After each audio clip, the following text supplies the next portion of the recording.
Hello everyone, hope you're doing well today. Thank you for stopping by my channel. In today's video, we are going to be ranking all of Denis Villeneuve's films.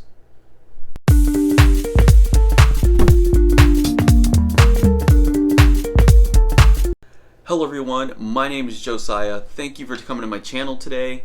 In this video, I'm going to be ranking all of Denis Villeneuve's films. Denis Villeneuve is my favorite director working today. As of right now, we are about a month and a half away from getting Dune. Dune was my most anticipated movie of 2020, and then it got delayed. And now it's my most anticipated movie of 2021. So I thought it'd be really cool to go back and watch all of my favorite directors' films. And I had so much fun doing this, but honestly, a lot of his earlier films were really hard to get their hands on. So I feel really excited to finally share this list with you guys. I'm not going to be including any short films by Denis Villeneuve. I'm only going to be ranking his theatrical releases, or his feature-length films, I should say. So to start off, we're going to just start off with the honorable mention, getting it out of the way, and that is Cosmos. So Cosmos is essentially a series of short stories that are all loosely connected. It's just a bunch of different people, and they all come into contact with the same cab driver. This is an honorable mention because Denis Villeneuve only directed one of the series of short stories in this film. I technically can't count it as one of his films because he only directed a segment of it, but it was really fun. I really enjoyed it, and you guys should go check it out.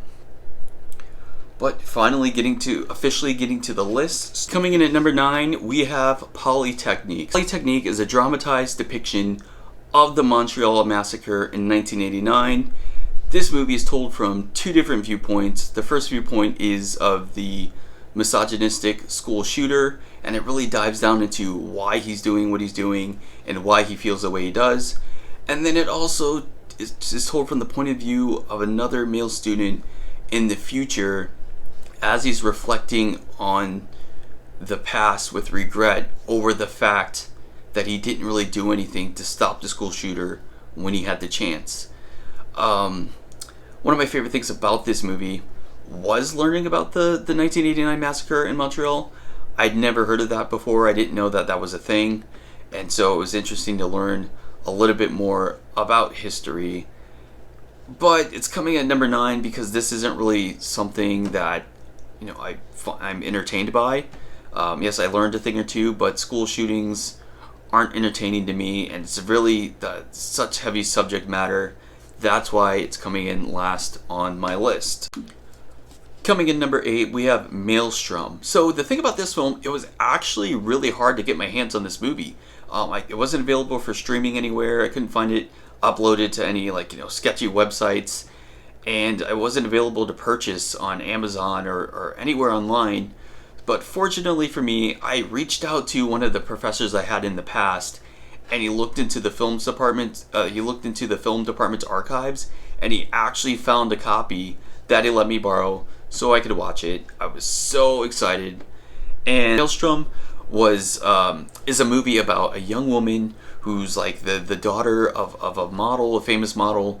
And she kind of falls out of good graces with her family. She gets fired by her older brother, and she goes and has an abortion. And she's really questioning her life. And it's through this journey that she really discovers what's going to bring her life meaning, and who she really is as a person.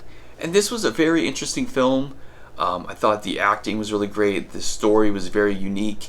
And one of the most unique things about this movie was there was these scenes. It was like there was this fish, and he was narrating the story, but as he's narrating, he's like being chopped up by like this butcher, and there's no really rhyme or reason as to why there's a fish narrating the story. It was just something that Denis Villeneuve decided to do, and I thought that was really interesting and unique. So Maelstrom, if you get a chance to watch this movie, I highly recommend it. But it's coming at number 8 for me. Alright, number 7, we have Incendies. Incendies is the story about these two twins, a boy and a girl, and when their estranged mother dies, they receive instructions to deliver 2 letters. The first letter, one of them has to deliver to their father that they thought was dead, and the second letter they have to deliver to their older brother that they never knew existed. These 2 young adults at the time, they're living in like Canada, and they have to travel all the way across the world to like the Middle East to trace their family history and learn a lot more about their family tree, as well as like their mother and who their mother really was. This was a very interesting film. I don't think I've seen a film like that, but it really caused me to look inside and think about my own family history and think about what I would learn if I were to dig into my family's past in that way. I think this is a really well made film. I could definitely tell it's a Denis Villeneuve film, and I really enjoyed it. Go watch it. But moving on to number 6, we have August 32nd on Earth. And this movie is about a young woman who survives a car crash, and she really wants to give her life meaning, and the only way she can do that is if she has a baby. And so she decides to reach out and hit up her best friend, who she kind of grew apart from, because of time and different life choices and lifestyles. And she asks him to give her a baby, and he reluctantly agrees, as he's engaged to get married at this time. But he decides that if they're going to do this, it has to be spontaneous. So they both agree to come to America and to go out into a desert and to make this thing happen. And I think the premise alone is very unique. I mean, going to a desert of all places, and over the course of the movie, they learn a lot about, their life and their life choices. I mean, and this movie talks, kind of raises the point that just because you make an agreement with someone at a point in time doesn't mean that years down the road they can't change their mind or opt out. I mean, people grow apart because of family, different job occupations, maybe they just move to a different country.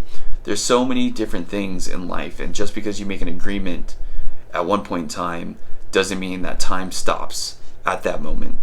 Time is constantly progressing, and because of that, I really enjoyed that film. And I think the title alone is really interesting. I don't remember there being any reason why it was called August 32nd on Earth, because we all know that August doesn't have 32 days. So that was just another interesting thing that I think only comes from Denis Villeneuve. Alright, coming in at number 5, we have Enemy. Now, Enemy was, I think it might have been one of the first Denis Villeneuve films I saw. I was doing this Jake Gyllenhaal marathon. He's my favorite actor, and so I was just going through his filmography and just watching all different kinds of movies that he was in, and I came across Enemy. And this one, I think out of all the movies on this list, this one really has me thinking. There's a lot of symbolism in the movie. There's these spiders throughout the movie, in the background, and it kind of leaves it open to interpretation of what do the spiders mean, what do they represent. But this movie is about a young man who's a teacher at a college, and he rents movies in his spare time and watches them for fun. And one day he watches this movie, and there's a local actor in the film that looks exactly like him. After reaching out, the two of them, their lives become intertwined as they become increasingly intrigued by the other person, until things just spiral out of control. There's a lot of symbolism there, a lot of interpretation to be had on the realism of the two men. It's are they the same person, or are they really just two different men that just happen to look alike? This movie, again, is really interesting. I'm definitely going to need to rewatch it a couple more times before I fully solidify how I feel about the movie and what I feel it's trying to say. But it's fantastic, and that's why it's number 5 on this list. Alright, at number 4, we have Arrival. Now, I think this might have been the very first Denis Villeneuve film I've watched. There was a lot of his films that I watched early on before I knew who he was and knew that they were all directed by the same person. So when I saw this movie, I didn't love it right away. It definitely took a rewatch that I watched recently, that really showed me how great this movie is. You know, it's a different type of alien movie. Most alien invasions we have are like War of the Worlds, where humanity bands together to fight for their survival. But in this movie, I think it's in a way, I'd say it's comparable to District 9, as it involves a lot of politics surrounding the aliens. District 9, the aliens aren't attacking, they're just stuck on Earth, and so they just move all the aliens into these camps, and there's a lot of ethical things going on in that situation. In this movie, alien spacecrafts land all across the globe, and it doesn't seem like the aliens are hostile. It seems like they're trying to communicate something to us, but nobody can understand what they mean. So Amy Adams plays the top like linguistic analyst on the planet, and she has to come in and try to decipher this alien language so they can really figure out what it is that they want before the world breaks into an all-out war with these aliens. I think that's one of the most interesting aspects of this film, is just showing really how complicated deciphering languages and getting through a communication barrier can really be. I really love the scope and the feel in this movie. Once again, it just shows how Denis Villeneuve is really good at building these humongous worlds with that, or these worlds that have like a humongous feel to them. So yeah, Arrival. Have you seen it? What do you think about that movie? Let me know in the comments. Alright, number 3. Coming down to the top 3, we have Sicario. Now, I wanted to watch this film for a really long time, and I was so excited when I finally got a chance to watch it. And this movie deals with like, I don't know, kind of the war on terror / drugs in a way. It takes place like on the US and Mexico border. There is a FBI agent played by Emily Blunt who's recruited by a different aspect of the government to kind of go into this situation and create some noise, because they want this cartel guy, this cartel leader, this very bad man to come out of hiding so they can take him out. But the dilemma for Emily Blunt comes in the fact that she's a very by the books person, and she's not entirely okay with what they're doing. Even though Josh Brolin and Benicio del Toro give her affirmation that what they're doing is totally legal, you know, that they have permission from the higher ups to do what it is they're doing, she's just not fully convinced. And this movie really addresses, I think, something that I've learned more and more as I've gotten older, and that's that things aren't always as black and white as we'd like them to be. That there are probably, more often than not, a lot of times and a lot of different kinds of jobs where there's this little moral gray area, you know, that sometimes you just gotta get your hands dirty to get the job done. And there's this really great scene towards the end of the film when Benicio del Toro is going to Emily Blunt, and he tells her that if she wants to continue to do things by the book, then she just needs to quit and to go back to a place where that thing still exists, because this is a world of wolves now, and she just doesn't have what it takes to survive in this kind of field on this level. I thought this movie was really intense. It was really phenomenal.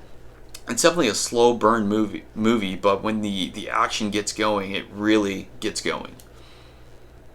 Alright, number 2, we have Prisoners. This was the second movie that I watched during this like Jake Gyllenhaal marathon I did a couple years ago, and this movie was absolutely insane. It's definitely I think it's one of those movies that I can only watch every now and then because it's so heavy emotionally. It's about a father played by Hugh Jackman whose 6-year-old daughter gets kidnapped along with his neighbor's 6-year-old daughter, and he just feels like the police aren't doing everything that they can in order to find them. Jake Gyllenhaal plays this detective, and he's never had a case that he couldn't solve, and so he's really feeling the pressure to solve this case and to get, you know, Hugh Jackman off his back. And Hugh Jackman, you know, he's just going further and further across this line, and you know, that line being how far should we be willing to go to save somebody we love? You know, how far is too far in situations like that? I think the subject matter, you know, with child kidnapping, as well as the emotional turmoil that has on the family, is what really makes this movie so rough to watch. You know, it's like every parent's nightmare, I'm sure. I mean, I don't have any kids, but I can imagine what it'd be like if a different member of my family got kidnapped, and how stressful that would be, let alone a child. So definitely one of the top 3 best Denis Villeneuve films, which brings us to number 1. Number 1 shouldn't be any surprise, and that is Blade Runner 2049. I love absolutely everything about this movie.